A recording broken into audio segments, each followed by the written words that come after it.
Business से जुड़ी हर खबर पाने के लिए बेल आइकन पर करें click. Hello and a very warm welcome. Today I am joined by somebody who has literally broken the barriers in cybersecurity and of course now is a leading figure in the NFT space. NFTs, non-fungible tokens, and I will not be talking much more about it and leave it to the expert. Thank you for joining us. Thank you for having me. Tell our viewers, what is an NFT? What does it do? How can I earn money through an NFT? Or how can I invest in an NFT? What is it? Sure. So NFT actually stands for non-fungible token.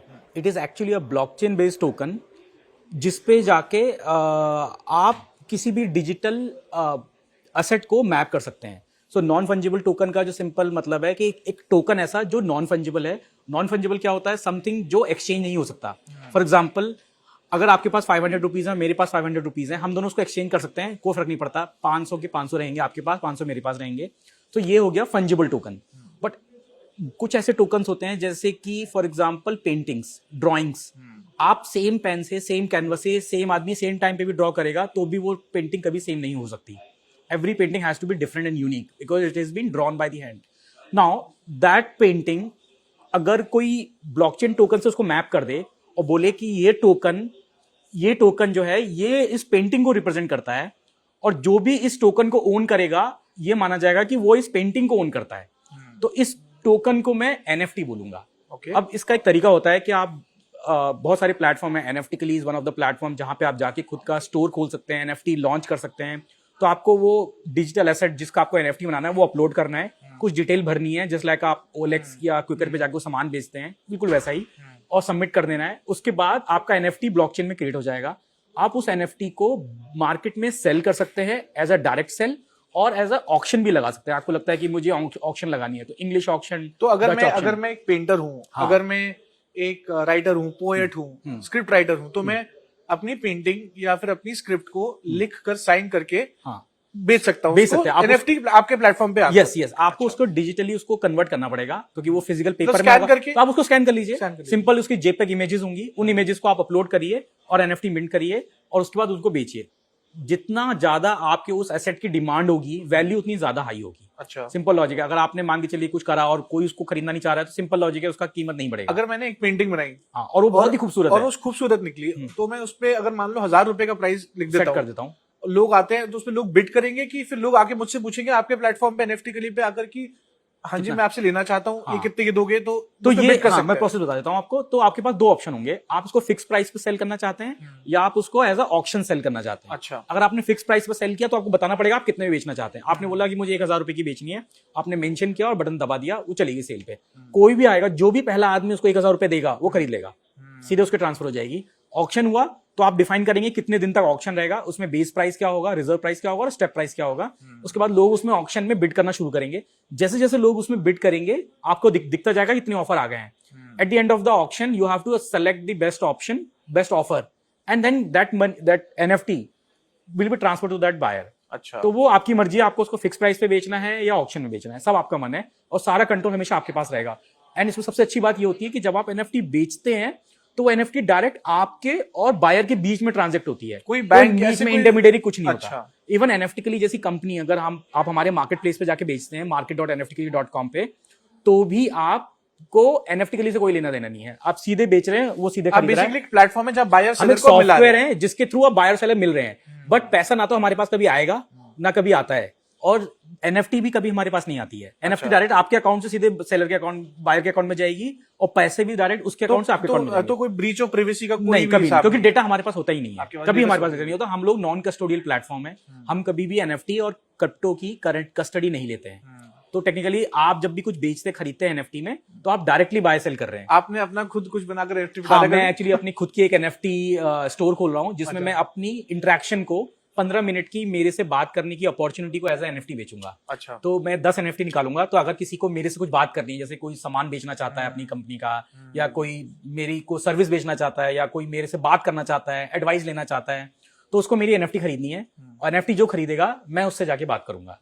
तो I am selling NFT opportunity as NFT.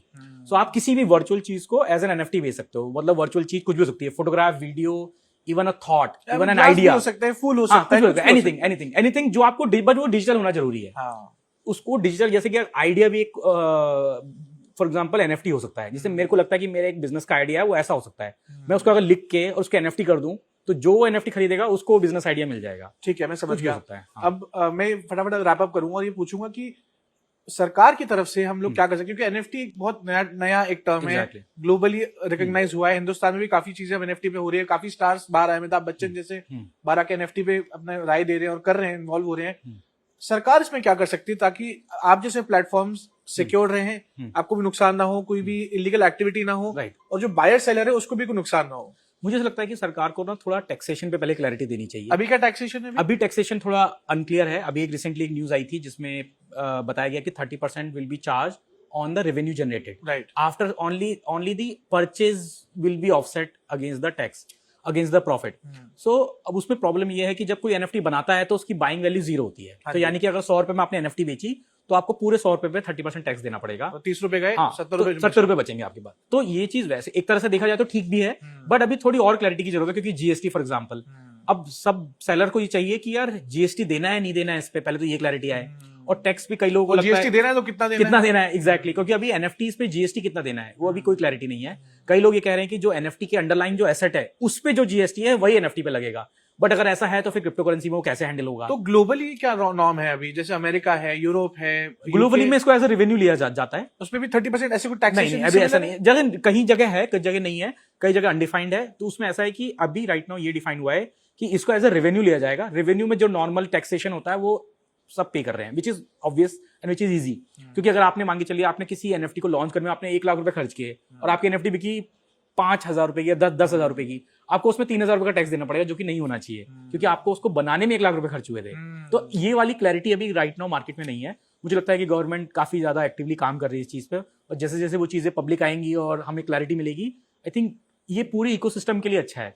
क्योंकि ये NFTs जो है ना, ये crypto currency से related नहीं है, ये नॉर्मल डिजिटल एसेट से रिलेटेड है। आपको शायद पता होना चाहिए कि पूरे देश में या पूरी दुनिया में आजकल जो डिजिटल एसेट्स की जो वैल्यू है ना, वो फिजिकल एसेट्स से भी कहीं ज्यादा आगे बढ़ गई है। बिल्कुल। जैसे आप फॉर एग्जांपल किसी इंस्टाग्राम का, किसी इन्फ्लुएंसर का आप इंस्टाग्राम चैनल की बात कर लीजिए, वो चैनल आज 10-10 करोड़ 50-50 करोड़ में बिक रहे हैं। किसी ने सोचा भी नहीं होगा कि एक सोशल मीडिया का एक चैनल इतने करोड़ रुपए में बिकेगा।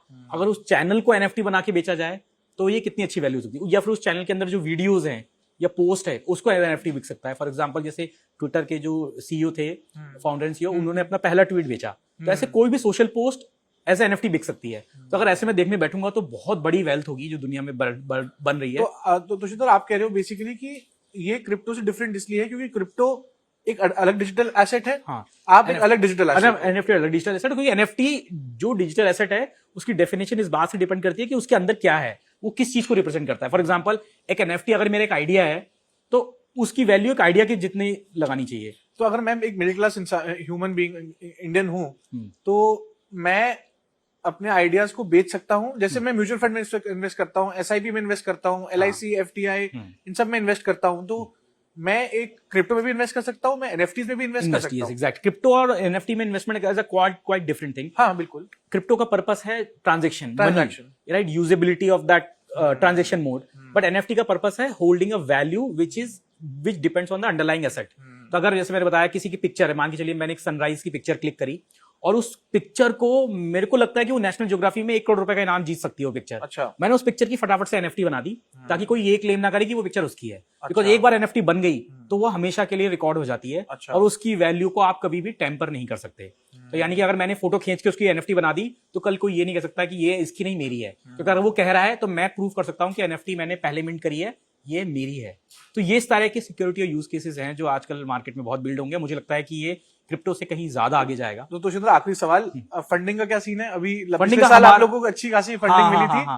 तो अभी हमारा I think I am sure hopefully आप बहुत जल्दी एक अच्छी न्यूज सुनेंगे। अच्छा। हम लोग का भी प्रोसेस चालू है and we will be happy to और कोई लिस्टिंग का प्लान?